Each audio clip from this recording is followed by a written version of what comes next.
guys see me? Yes. Good morning, beautifuls. Hello. I am outside my school right now. I'm getting ready to go and get some tutoring, and then I'm going to go to my class for today, and then I'll be done with in-person class for the rest of the week.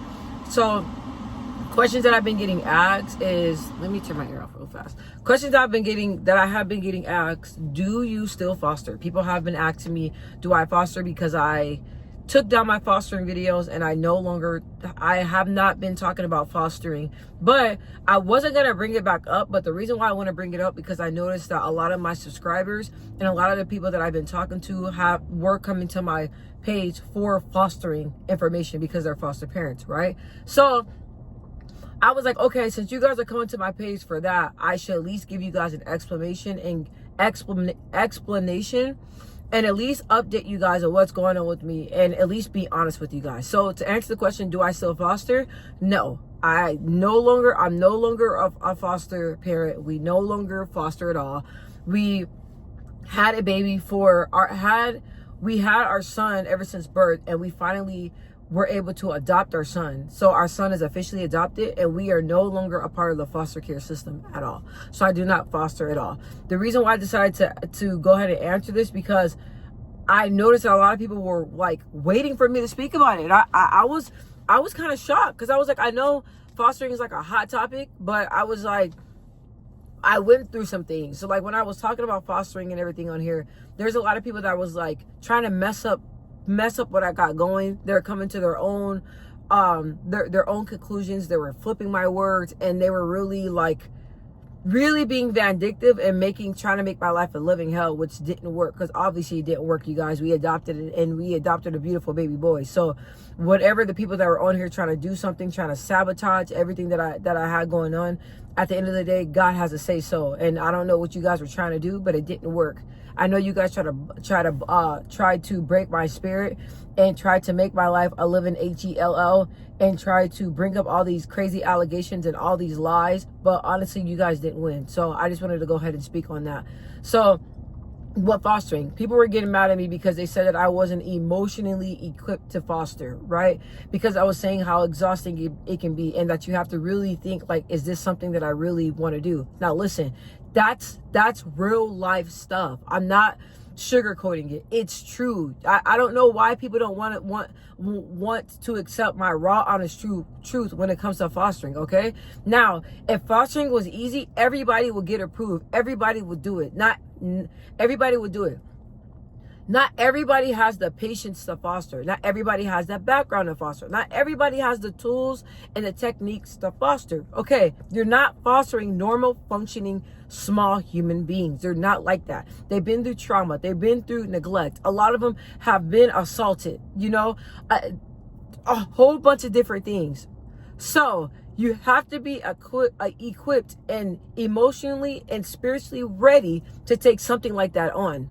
I feel like if we bring more awareness and let foster parents know the real deal and know what to expect, that we will have a better success rate when it comes to fostering. But because new foster parents and foster parents in general are thrown out there to the wolves with DCS in the state, thrown out there to the wolves, and don't have the support, don't know what to do, then and then y'all wonder why everybody closing their beds. Like, you get what I'm saying? I noticed the children that we had in our home, they didn't want to leave. Even though they're excited to go back to their family, they love being with us. They love being in our home because our home was a genuine foster home. What I'm saying is that, like, fostering was a beautiful thing to me. It gave me a lot of experience, and I was blessed. We were blessed to adopt, so that's a beautiful thing, and I'm so happy about it.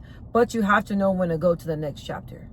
Right? You have to know when to go to the next chapter. So with all that being said, we invested over 5 years of fostering, and now I feel like it's time for me to move on with my life and pour into myself.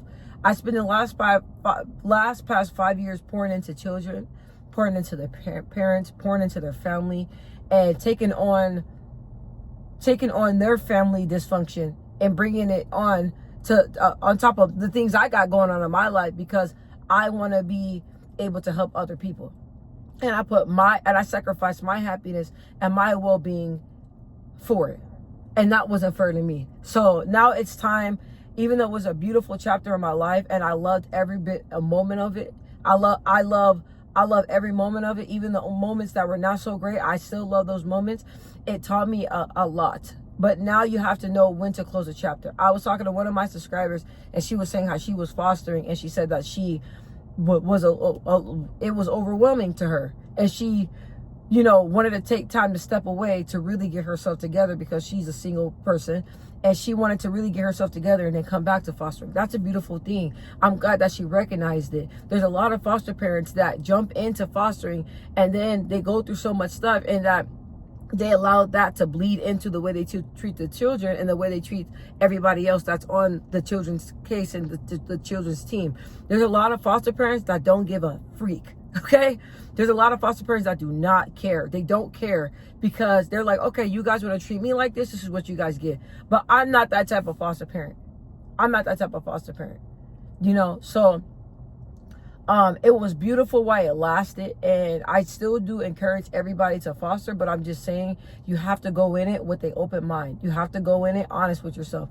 Can I take this on right now? Do I have the mental and emotional capacity to take on this? Because you're gonna see some very messed up stuff.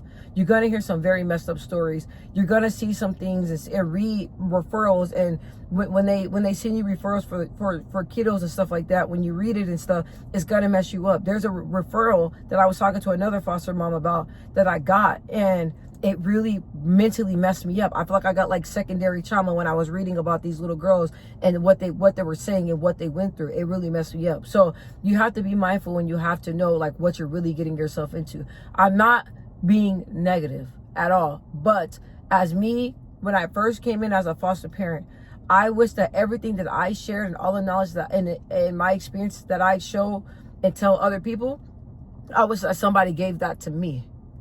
And even when I do like fostering groups, and we talk and we, you know, check in with other foster parents and stuff, and I share my journey and I share my story, and a lot of people that are in the groups, they tell me, they say, hey, Michelle, you know, my family, we're going through it right now.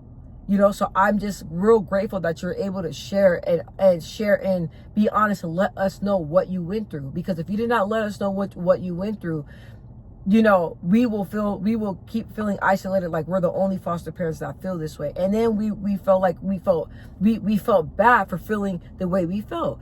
You should not feel bad when you're exhausted.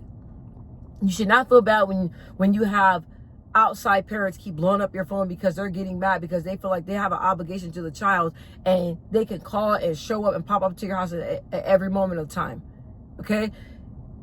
You can't control that. You can't control that. So I honestly, it hurt me because I was so honest on my channel about different things that went on in my life, and I got ate alive for it. When I share different things about, like, you know, with the children, or different things I say, or even if I like the way I talk and I joke around, people will take that and flip it. That's another thing when you're a foster parent. A lot of people everybody has different opinions when it comes to parenting, but everybody has a different way of parenting.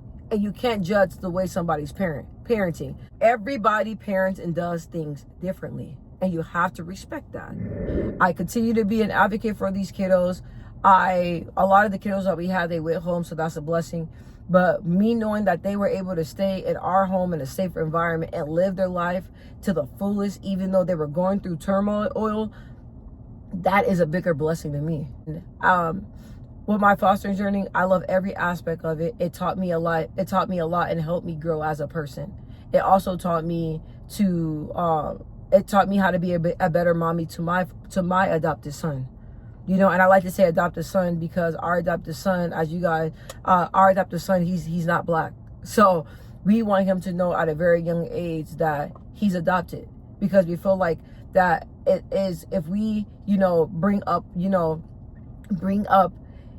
tell him early in age about his background and what he went through, and open and honest about it, that he will be able to accept that more and deal with it as he gets older. So people are gonna say things, you guys know how this world is, but we want him to know his background, to know his background, to own it and to live in it, and to thank God that he was blessed in a family that loves him and that is going to be his support, and that is his family. You guys can tell me that my son is not my baby. That is my baby. I do not care even if I gave birth to him or not.